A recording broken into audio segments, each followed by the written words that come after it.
You know, I'm so struck by this arrogance of Meghan Markle.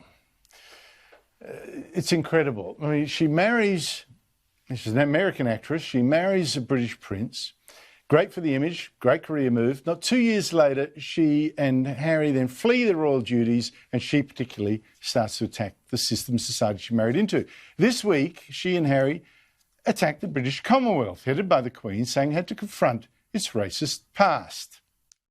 Certainly when you look across the Commonwealth, there's no way that we can move forward unless we acknowledge the past. We're going to have to be a little uncomfortable right now because it's only in pushing through that discomfort that we get to the other side of this and find the place, as you're pointing out, where a high tide raises all ships. Equality does not put anyone on the back foot. It puts us all on the same footing, which a lot of it as well is in that self-reflection, it's acknowledging whatever mistakes we've all made, right? So if we look at the Commonwealth, and I know part of the conversation we're going to explore later on is looking at the history of that. But if you start on that macro level, you also have to look on a more micro level with each of us individually. What have we done in our past that we put our hand up? And I think this is a moment of reckoning. Joining me is Brendan O'Neill, editor of Spiked. You must read his stuff there online. It's brilliant. Brendan, thank you so much for your time. I am struck by her arrogance, as I said. It's as if she assumes, Meghan Markle, that until now people have been hiding the history of the Commonwealth, not facing up to the past, but only she now can come along and make us face the ugly truth. Complete arrogance. You know, it's as if she's come to save Britain from itself and to save the stupid British plebs from their own history and their own ignorance. I think there's a real arrogant streak to it, and it's completely ridiculous. You know, the woke waffle that Prince Harry and the Duchess Meghan Markle are coming out with at the moment is completely ridiculous. These are painfully privileged individuals. They live a life of extreme luxury. They are making these statements from their mansion in Los Angeles, and they are lecturing the rest of us about our privilege, our supposed white privilege, about our role in history, which the vast majority of us had absolutely nothing to do with. There's something very perverse about these incredibly well-off, comfortable royals, they're still royals, lecturing everyone else about needing to be less privileged, less racist, less stupid. I think lots of people are getting sick and tired of it. Oh, we're on the same level, she told us, Brendan. So I guess that after this interview, you'll go home to your $35 million mansion as well and get the servants to cook you up something swift. The criticism is fine when it's merited. You know, no society gets better without criticism. But the thing is, I don't know. I can't recall. Maybe you can. You follow all this stuff much more keenly. I can't recall her ever tempering it or balancing it with praise for what is in fact one of the world's oldest and strongest democracies, one of the world's freest nations. Have you heard one word of praise for Britain? Well, this is the striking thing. You know, the thing is, Meghan Markle says that she was treated in a racist way in the United Kingdom, especially by the tabloid newspapers and presumably by the idiots who read tabloid newspapers.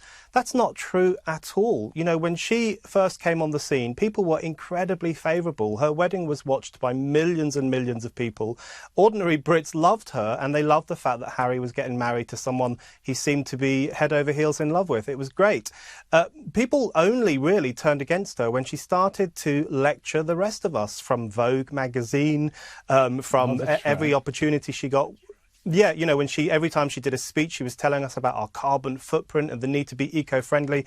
And at the same time, her and Harry were jetting off in a private jet to stay in Elton John's swanky pad in the south of France. So people really just didn't like the hypocrisy. And I think what she has done, whether she's done this on purpose or unwittingly, she has painted an image of the United Kingdom as a pretty horrible, racist country that she had to escape.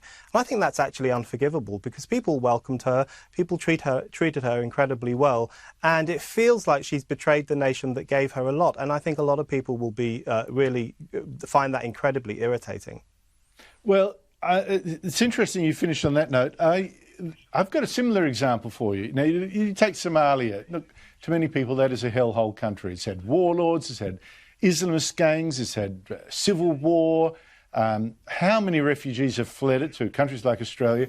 One of the refugees was Ilhan Omar. Now, she She was taken in by America. She was educated. That country educated her. It gave her a chance. Such a good chance. She's now in Congress, a Democrat politician. I mean, it's an unbelievable story. But she's now a politician who says capitalism is terrible. America's justice system should be dismantled, and the rest of the rotten system with it. Have a listen. So we cannot stop at criminal justice system. We must begin the work of dismantling the whole system of oppression wherever we find it. I just can't believe it. She flees oppression, real oppression, gets treated, this amazing opportunity and career in America, but she thinks the real oppression she's facing is in America. Why is she there? I think Ilhan Omar is an increasingly ridiculous politician. The great thing about the United States is the way that it embraces immigrants. I mean, that's what it's famous for. It's famous for, loads of my family fled Ireland and moved to the United States, and many of them did incredibly well for themselves. It's known as a country that embraces immigrants, that gives opportunities, equality of opportunity, the American dream, all those things that Martin Luther King and others talked about as well, and the importance of including as many people as possible in that dream. And I think it will just strike a lot of people as annoying and wrong, in fact, just morally wrong for Ilhan Omar to depict America in this incredibly negative way and to say that the whole system needs to be broken down. There are many people in the United States, black and white, who would love the same kind of chances that she has had and would love to move up the ladder in the way that she has had. And I think for those people who will be going to the polls fairly soon, they will think that this sounds just wrong. It's the wrong thing to say about the United States, which is a country that has welcomed immigrants in an incredible way over the past 200 years. Just a word of thanks might just come in handy, I would have thought. Golly gosh. Brendan O'Neill, thank you so much indeed for your time. And please go retire to your mansion and have a few cucumber sandwiches on me. Thanks, Andrew.